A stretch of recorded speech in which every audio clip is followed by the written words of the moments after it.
You like Joe? Usual place then? Every week you're in here, Lee. Last week we had the whole fiasco with the credit cards. Get these off me. What's it for this time, eh? Well, as normal, I was doing absolutely nothing. Oh, yeah. Minding my own business, yeah? Just talking to people like I normally do, when all of a sudden, bam, your goons grab me, shove me in the back of a van, and I end up here again. Anyway, how'd the whole credit card fiasco go? Well, since last week, and with your valuable contributions, we've managed to build a case against 3 major national banks. Oh yeah? What you getting for? About how they deal with their customers being victims of stolen identity. You remember that nice Mrs. O'Neill? Well, Barclays have agreed to give back all the money they charged her for going overdrawn as a result of her card being claimed. That's brilliant for Mrs. O'Neill. Yes, Lee, but come on now. You weren't doing nothing on that corner, were you? Nah, mate, I was doing absolutely nothing. Because I have CCTV footage of what looks suspiciously like you selling dodgy mobile phones. Won't be me, mate.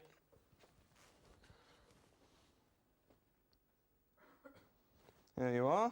All right, that's me, but I mean, I'm just talking to people. I'm a very sociable character. You usually go up to random people on the street and say hello, do you? Yeah, sure, why not? Everyone's a friend you just haven't met yet. Yeah, I'll have to see about that. What are you doing here, then? I'm just showing him my new mobile phone. I mean, mine was broken. I was just asking him if I could use his. Yeah, of course. There's Whatever. nothing suspicious about it. Well, I'll have to see about that. All right, look, fair enough, you got me on TV, but, I mean, you can't even see what was in my coat. Prove that I was doing anything criminal. Hello, Emma, it's Joe from the front desk. Yeah, I'm all right, thanks. How are the kids? Good, good. Anyway, could you bring me in Lee's coat, please? What? Thank you.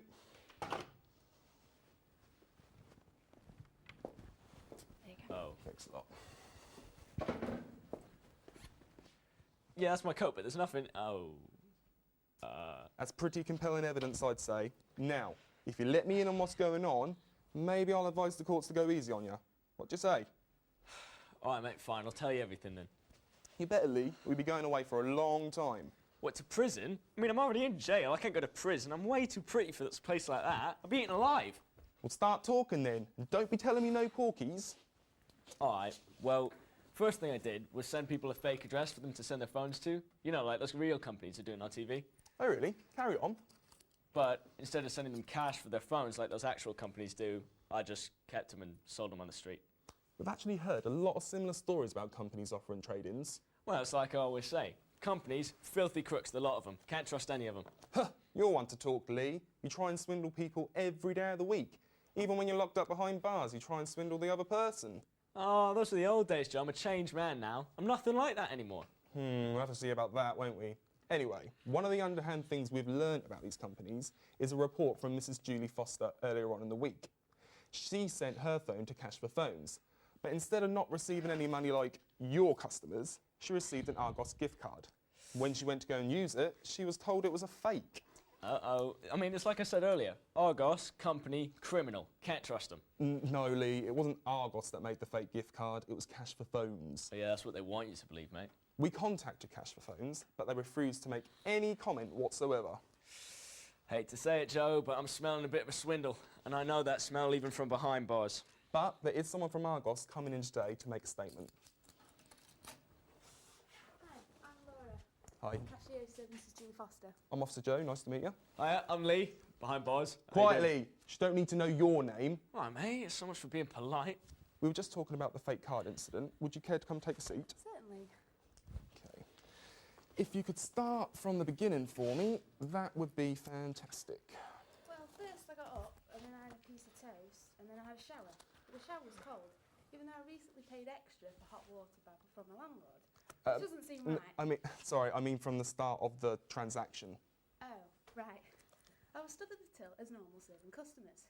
I'd just sold an Xbox 360. What's this about an Xbox? Speak up, I can't hear you. Quietly, or I'll give you a clip round the ear. Then we'll see how well you can hear after that. Sorry, could you just repeat that, what you were saying for me? Mrs. Foster wanted to purchase a Buzz Lightyear lampshade for her son's bedroom. A Buzz Lightyear lampshade. Okay, and is this when she used the fake gift card? It is indeed. When I told her that gift card didn't have any money on, she wasn't best impressed. She said that she'd been given the card from Cash for Phones. Cash for Phones. Okay, and what does the head of Argos have to say about this? He asked me to issue a statement. Okay. Argos does not issue legitimate gift cards to the company Cash for Phones, and we will be taking legal action against Cash for Phones. We are very sorry for the inconvenience caused for our customers by this. Right, so Argos had nothing to do with the gift cards whatsoever. That's right. Anyway, I've got to get back to Argos. I've only got 10 minutes left in my lunch break. Well, thanks for coming in and sorting this mess out for us. It's much appreciated. Don't mention it. Okay. See you later. See you later. See you later. Have a good one. Well, Lee, it was Cash for Phones doing the swindling all along. And I hope they get everything they deserve. But do you want to keep me updated on the whole fiasco next week? Yeah, surely. Cheers, mate.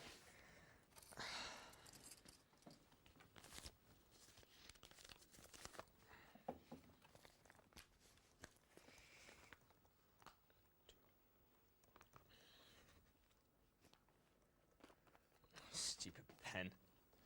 And why do you need a pen for, Lee? Well, I'm writing a letter, obviously. I would have typed up one of them email things, but I didn't buy a computer yet. And what's the letter about then?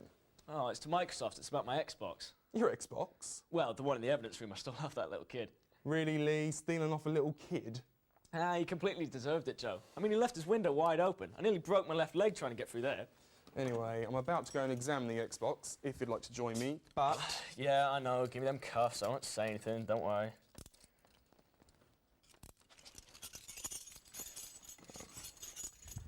Thank you.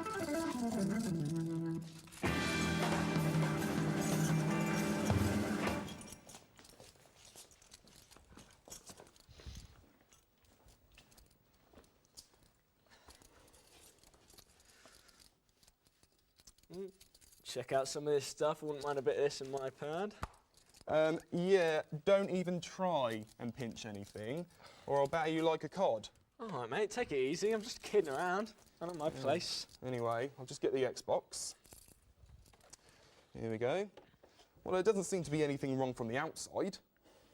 Well, I mean, look, it's not wrong with the outside that matters. It's what's on the inside. On the inside, it's probably more smashed up than then cars had a bit of nothing to do. Oh, come on, mate, I'm just kidding around. Crime isn't funny, Lee. Anyway, what's the problem with it? Well, look at it. It's the dreaded red lights. The red lights? I've heard of that. Isn't it somewhere in Amsterdam? Well, it is, but it's not only in Amsterdam. It's with the Xboxes as well. It means the motherboard's overheated. Well, what's wrong with that? There's only a few little red lights. Well, that's not the only problem. It means that the whole thing's broken and it won't play any more games. Oh, that's not good. Especially when people are paying at least, what, £100 for one of these? Yep, those people are called suckers, mate. Upstanding citizens of this fine community. Look, fair enough, these ones cost £100, but the brand new ones, the elite ones, they cost £200 these days. £200? If someone sold me a faulty product for that much, I'd arrange a drug bust on the house at 3 in the morning. Seems a bit extreme, Joe.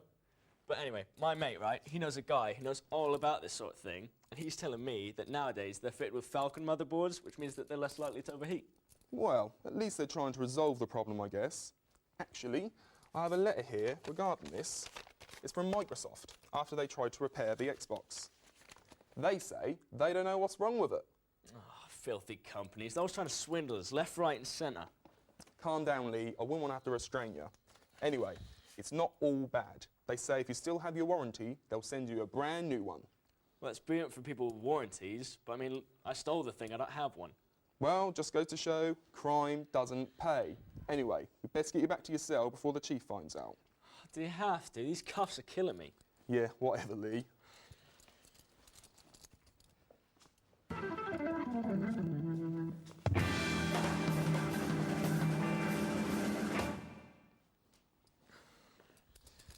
Get these things off me, mate. All right, all right. Let me know when you finish that letter, Lee, and I will put it in the outgoing mail for you. Oh, nice one, Joe. I thought I was going to have to nick some more of your stamps. Yeah, I think you've done enough crime for one day, don't you? Whoa, what's that? Oh, no, look at me, mate. I've been here the whole time. You can't... You can vouch for me, yeah?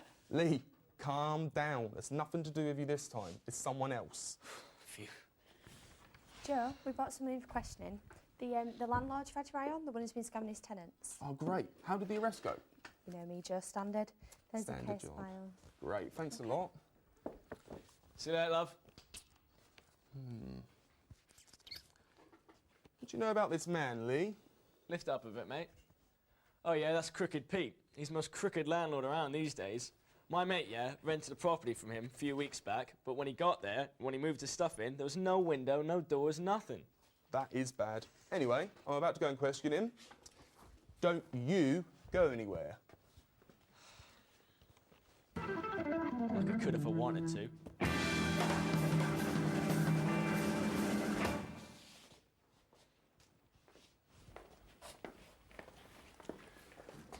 I think you know why you've been brought in today, sir. It's because of my tenants, isn't it? No one's making ridiculous claims. I'm a fair but firm landlord. Don't let any of those leeches tell you otherwise. Well, they have been telling us otherwise. You wouldn't be here otherwise, would you? Whatever they say is lies. I am fair but fair. Firm landlord, yes, I heard you the first time, sir. The thing is, the majority of your tenants are telling us differently. In this folder here, there are dozens of complaints, not only about the ridiculous extra charges you're making, on top of your extortionate rent charges, but you're pocketing extra cash and spending it on your own home. That's ridiculous. Any extra charges I make are reasonable and fully justified. It's not my fault if some of my tenants are a little sloppy. Well, before I show you this evidence, are you sure there's nothing you want to tell me? I stand by my previous statement, and quite frankly, I'm insulted you'd say so otherwise. Well, I gave you the opportunity, sir, and believe me, this is damning evidence.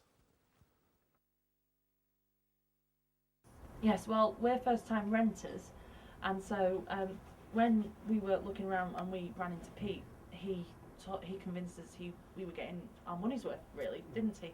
But when we started conversing with other people in the area, we found out that they were getting a lot nicer for quite a bit less, really, sometimes £15 a week, that type of thing. So we've been overcharged. We have been Our overcharged, rent. yeah. I mean, for the place. I mean, the place isn't.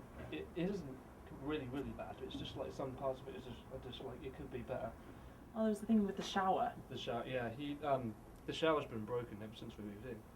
So, and even when he did eventually fix the shower, he put the plumbing the wrong way round, so the handle, you can't get to the whole water properly. It's all And the shower- backwards, It's all basically. backwards. Yeah. The door to one of the bedrooms is cracked, and it's been cracked ever since we've moved in, and the guy says that we have to pay him extra to get it fixed, and he won't do it unless we pay him.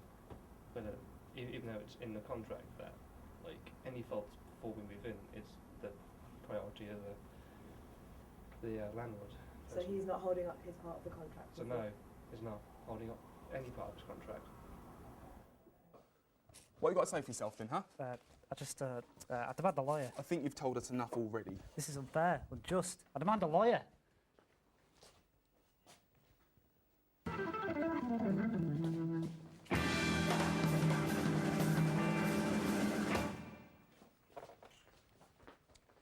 Yeah, mate, so how'd the whole interrogation thing go? Oh, he squirmed like a worm. Oh, nice one, but when are you gonna let me out of it? Well, it seems I've lost all the evidence against you. Can't really charge you without any hard evidence, can I? Now, Lee, next week's busy. We've got Mickey coming in telling us why he's been selling stolen cars to first-time buyers. Now, I don't have to tell you I don't want to see you here again, but if you do come across any information about how he's acquiring these cars, then maybe I'll let some of the other charges against you slide. Hold on, what are the charges? The ones that you'll doubtlessly acquire in the next week. Now, if you have any information for me, the number is 01522 532222. Now remember, not a word to anyone, all right? And get out of here. Don't you worry, mate, I won't be blabbing my mouth about this. It's way too sweet a deal. But I'll see you next week, yeah? See you later.